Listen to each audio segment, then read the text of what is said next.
Oi pessoal, aqui é o professor Lucas e a gente vai continuar hoje a apostila 3. Então hoje a gente vai falar da aula 10, Geomorfologia, agentes internos do relevo.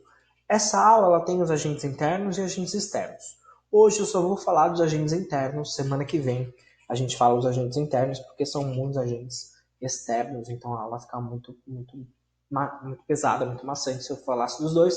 Hoje a gente vai focar nos agentes internos de transformação do relevo. Tudo bem? Então vamos lá. A gente vai falar da teoria da deriva continental. A teoria da deriva continental ela foi criada pelo Alfred Wegener em 1912 e ele disse o seguinte, que há milhares de anos atrás, há mais ou menos 2 milhões de anos atrás, os continentes não estavam separados pelos oceanos, eles estavam, na verdade, todos juntinhos em uma única massa continental. Isso é a Pangeia, que a gente conhece, né? Então, os continentes eles estavam todos juntinhos. Eu digo que eles estavam dormindo de conchinha. Né? Então, a gente tem aqui o GIF mostrando como que o afastamento dos continentes se deu através dos milhares de anos. Então, a gente vai de 250 milhões de anos até mais ou menos aí, 6 milhões de anos atrás. Tudo bem? Quais são as evidências da deriva continental? Primeiro, o contorno da América do Sul e o contorno da África, que parecem ser encaixados, parece um quebra-cabeça. A gente pega a América do Sul, pega a África e encaixa os dois, basicamente. Então, o Wagner olhou para isso e pensou, caramba, talvez os continentes estivessem juntos um tempão atrás. E uma outra evidência é que foram encontrados fósseis da mesma espécie, né? Tanto na África quanto na América do Sul, que é o fóssil aí do mesossauro aqui embaixo. Então, foram encontrados fósseis desse animalzinho, tanto na costa da América do Sul quanto na costa da África. Então, assim foi criada a teoria da deriva continental. Tudo bem? A gente vai ter as placas tectônicas, que a gente já viu, né? Então a gente tem as placas convergentes, as placas divergentes e as placas transformantes. Convergente quando se chocam, divergente quando se afastam, transformante quando elas ficam em atrito vertical. E aqui a gente tem, né, todas as placas tectônicas são divergentes, convergentes ou transformantes ao redor do mundo. Tudo bem? Agentes internos do relevo. A gente vai falar deixa eu tirar um pouquinho aqui, da epirogênese. Epirogênese é um movimento que a gente vai ter, são forças endógenas moldadoras da superfície terrestre e elas podem ser percebidas pelos movimentos tectônicos, pelas erupções vulcânicas e pelos terremotos. Então, os agentes internos é basicamente, né, todas essas movimentações que a gente tem no interior da Terra. Os movimentos verticais são as epirogênese, e a pirogênese ela vai causar os falhamentos na crosta terrestre. Então, esses movimentos de subida e descida da crosta terrestre é chamado de epirogênese. Também, né, é gerado assim os falhamentos. Esses movimentos deram origem, por exemplo, aqui no Brasil, à Serra do Mar, no Oceano Atlântico, né, na costa atlântica, e a Serra da Mantiqueira, também, que faz parte da Serra do Mar, da Serra Atlântica.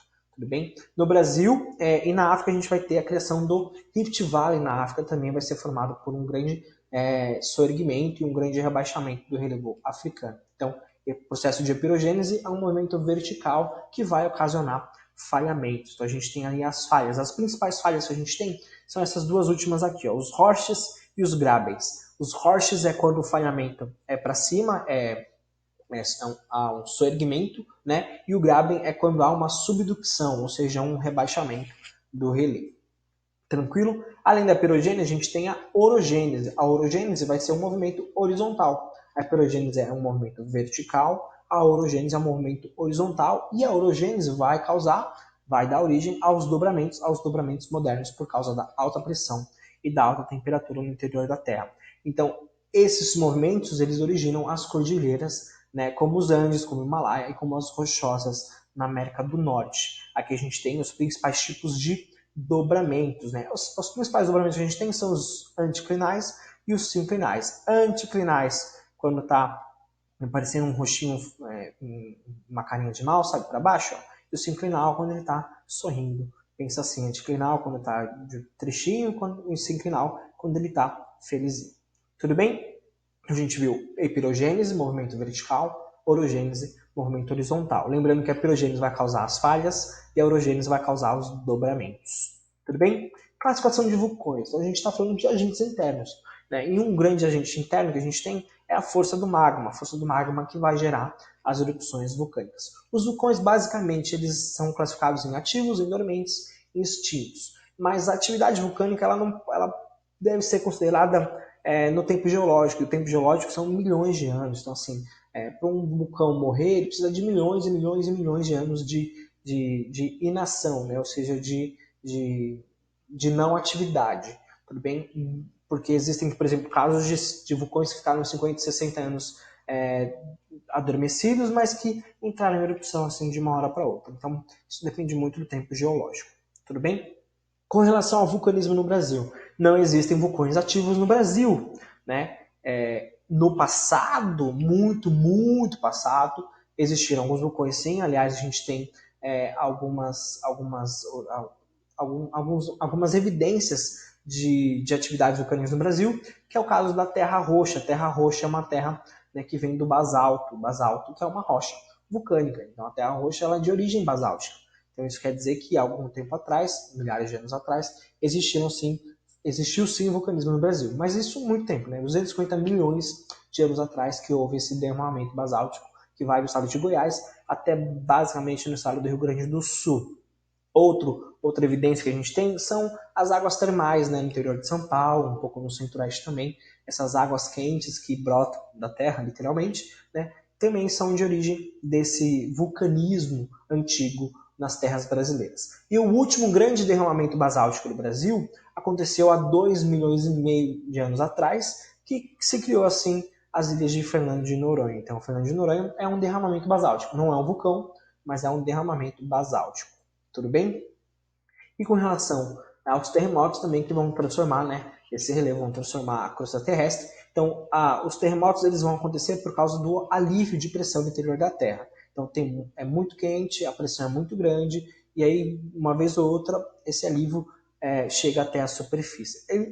Os terremotos costumam acontecer nas bordas das placas tectônicas, né? Então, quando a gente tem contato nas placas ou divergência, ou convergência, ou atrito, a gente vai ter uma maior ocorrência de terremotos nas bordas das placas, tá? Se um terremoto ele acontece no oceano, ele vai gerar um tsunami, né? Mas se é o terremoto que gera o tsunami, não o tsunami que gera o terremoto. Existe a escala Richter, que foi criada em 1935, pelo sismólogo Charles Francis Richter, né? Então a escala tem o nome dele, e ele criou essa escala para medir a magnitude desses terremotos.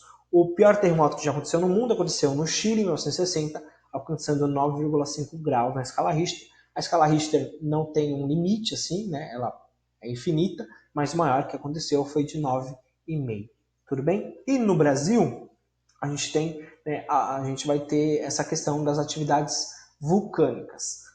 Então, das atividades sísmicas, desculpa. Então, na verdade, o Brasil está no meio da placa, então não está no limite da placa, ou seja, não vai ter grandes terremotos.